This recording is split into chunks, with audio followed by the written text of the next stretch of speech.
আচ্ছা, আপনারা কখনো ভেবে দেখেছেন যে প্রতিটা ওষুধের রং আলাদা, আলাদা কেন হয়? আসলে এর পিছনেও লুকিয়ে রয়েছে একটা ফার্মাসিউটিক্যাল সায়েন্স। অধিকাংশ লোকেরাই ভাবে আমরা যে ট্যাবলেটগুলো কনজিউম করি সেগুলোর একেকটা রং হয় সেগুলো শুধুমাত্র ডেকোরেশনের জন্য। কিন্তু এটা সম্পূর্ণ সত্যি নয়।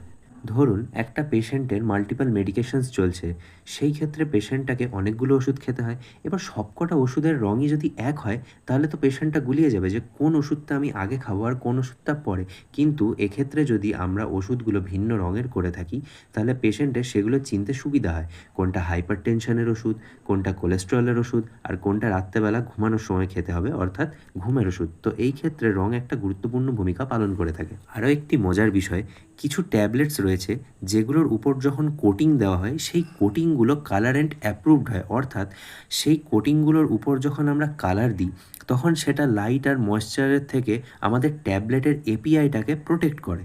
তাহলে এখন মনে প্রশ্ন আসতে পারে, আচ্ছা দাদা, এই কালারগুলো কি ট্যাবলেটের কোনো এফিকেসি বাড়ায় বা কোনো এফেক্ট করে? একদমই না। একটা ট্যাবলেট ভিন্ন কোম্পানির হতে পারে কিন্তু তার এপিআইটা সেমই হয়। কালারগুলোকে যদি শুধু দেওয়া হয় বেটার পেশেন্ট কমপ্লায়েন্সের জন্য।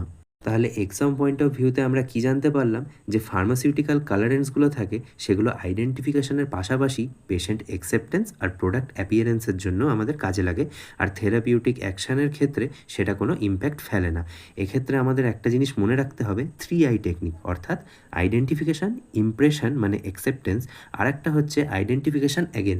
এক্ষেত্রে কি হবে? ফিউয়ার মেডিকেশন এরর হবে। এরকমই ইন্টারেস্টিং ফার্মাসিউটিক্যাল ফ্যাক্টস জানার জন্য অবশ্যই সাবস্ক্রাইব করো ফার্মাশট চ্যানেলটিকে।